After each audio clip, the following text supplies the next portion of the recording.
दसरा स्पेशलमध्ये आज आपण पाहणार आहोत बाजारात मिळतो त्या पद्धतीचे मस्त रसरशीत असे रसगुल्ला। तर या इथे मी 2 लिटर इतकं दूध घेतलेलं आहे। पॅकेटचं दूध घेतलेलं आहे। तुमच्याकडे जर गाईचं दूध असेल, म्हशीचं दूध असेल तेही तुम्ही घेऊ शकता। तर या इथे मी चमच्याने साधारण 4 चमचे इतकं व्हिनेगर घेतलेलं आहे। या ठिकाणी तुम्ही लिंबाचा रस सुद्धा घेऊ शकता। दुधाला छान उकळी आली की त्यामध्ये आपल्याला घेतलेलं व्हिनेगर थोडं थोडं करून टाकायचं आहे आणि चमच्याने छान व्यवस्थित असं मिक्स करत राहायचं आहे। तर व्हिनेगर टाकल्यामुळे दूध छान फाटला जातो आणि व्यवस्थित असं आपलं पनीर किंवा छेना तयार होतो। तर या ठिकाणी व्हिनेगर मध्ये पाणी वगैरे टाकलेलं नाही, डायरेक्ट मी व्हिनेगर टाकत आहे। काही जण व्हिनेगर मध्ये थोडं पाणी टाकून मग दुधामध्ये टाकतात किंवा यामध्ये तुम्ही दूध फोडण्यासाठी लिंबाचा रस सुद्धा वापरू शकता तुमच्या आवडीनुसार। थोडं थोडं व्हिनेगरचं पाणी टाकून दुधाला व्यवस्थित असं मिक्स करत राहायचं आहे। दुधाला उकळी आल्याशिवाय आपल्याला व्हिनेगर यामध्ये टाकायचं नाही, हे सुद्धा लक्षात ठेवा। या पद्धतीने अगदी दूध व्यवस्थित फाटल्या जावे। घेतलेलं सगळं व्हिनेगर यामध्ये टाकून घेतलेलं आहे। सगळं दूध छान असं फाटल्या गेलेलं आहे। तर मी घेतलेल्या 2 लिटर दुधानुसार मला 4 मोठे चमचे व्हिनेगर एवढं पुरेसं झालेलं आहे। दुधानुसार व्हिनेगर कमी जास्त 1 चमचा लागू शकतो। तर या ठिकाणी छान असं 1 मिनिट उकळून घेतल्यानंतर पाणी एकीकडे, छेना एकीकडे हे तयार झालेलं आहे। आता आपण पनीर तयार करून घेऊया किंवा छेना तयार करून घेऊया।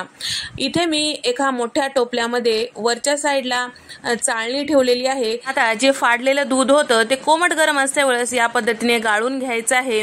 वरच्या साईडला पनीर किंवा छेना तयार होतो, खालच्या साईडला त्याचं पाणी वेगळं होतं। हे पाणी तुम्ही कणिक तिंबून घेण्यासाठी घेऊ शकता किंवा कुठल्याही भाजीत पाणी वापरण्याच्या ऐवजी हे पाणी तुम्ही वापरू शकता।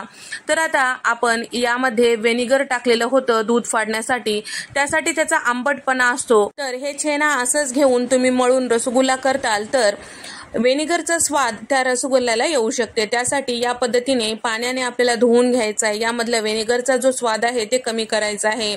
2 ते 3 पाण्याने छान असं धुवून घेतल्यानंतर चमच्याने अलगदपणे या पद्धतीने प्रेस करून घ्यायचं आहे। त्यानंतर हे छेना किंवा पनीर एखाद्या सुती कापडामध्ये बांधून ठेवायचं आहे।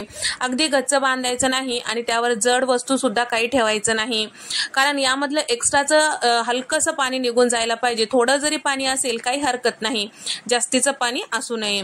तर या ठिकाणी या पद्धतीने अलगद असं हे बांधून घेतलेलं आहे आणि त्याचबरोबर याला या चाळणीवर ठेवून दिलेलं आहे साधारण 1 तासासाठी। साधारण तासभर झाल्यानंतर आता आपल्याला हे छेना ताटामध्ये काढून घ्यायचं आहे आणि आपल्याला हे मळून घ्यायचं आहे।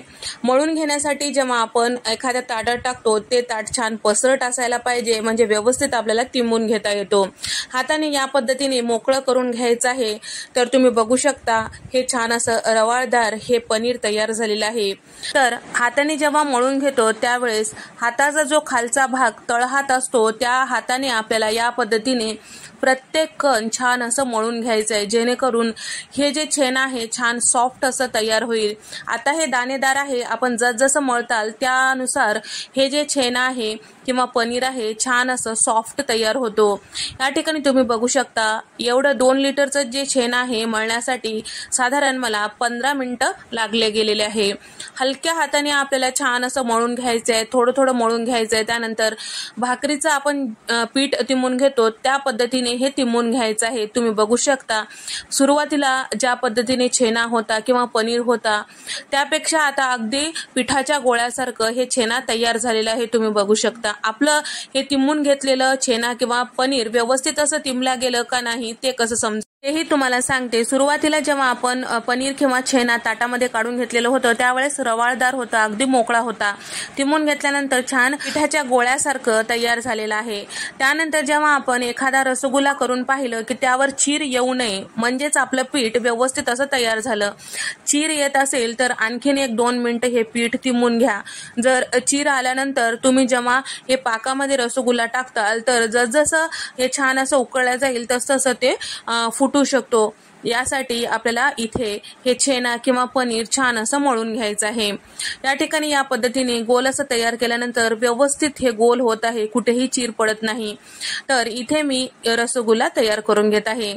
समान भाग करून घेतलेला आहे। साधारण इथे 2 लिटर दुधाचे 24 रसगुल्ले तयार झालेले आहेत। मार्केटमध्ये ज्या पद्धतीने मोठे रसगुल्ले मिळतात त्याच पद्धतीने इथे मी तयार करून घेतलेले आहेत। तर आता सगळे रसगुल्ले याच पद्धतीने तयार करून घेऊया। आता यासाठी पाक तयार करून घेऊया। तर इथे मी 3 कप इतकं साखर घेतलेलं आहे।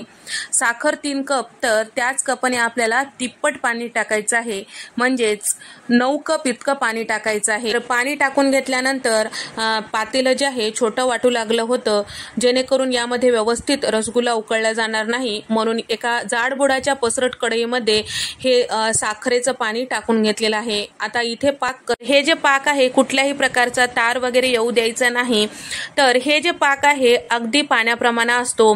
जेव्हा पाण्यामध्ये पूर्ण साखर विरघळल्या जाते, छान असं उकळी येते पाकाला, त्यावेळेस आपल्याला रसगुल्ला यामध्ये टाकून घ्यायचा आहे। एखाद रसगुल्ला या पाकामध्ये टाकून पाहायचं, 1 मिनिट थांबायचं आहे।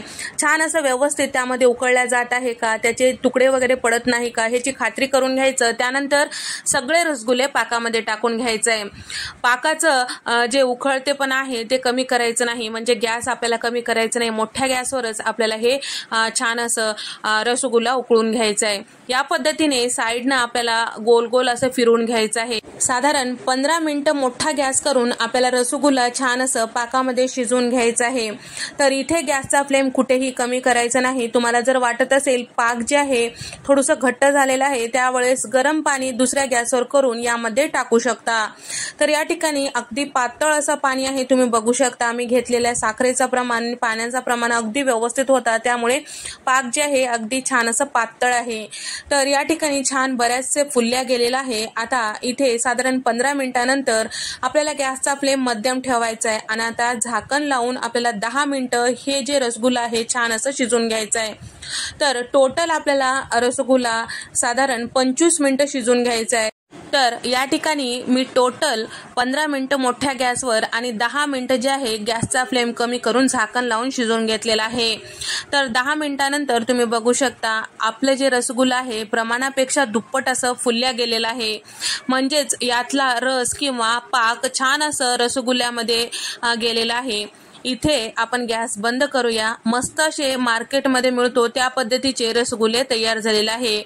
अगदी साधी सोपी रेसिपी आहे, तुम्ही बघू शकता। याला पूर्णपणे थंड करायचं आहे। थंड झाल्यानंतर छान असं फ्रीजमध्ये ठेवून द्यायचं आहे।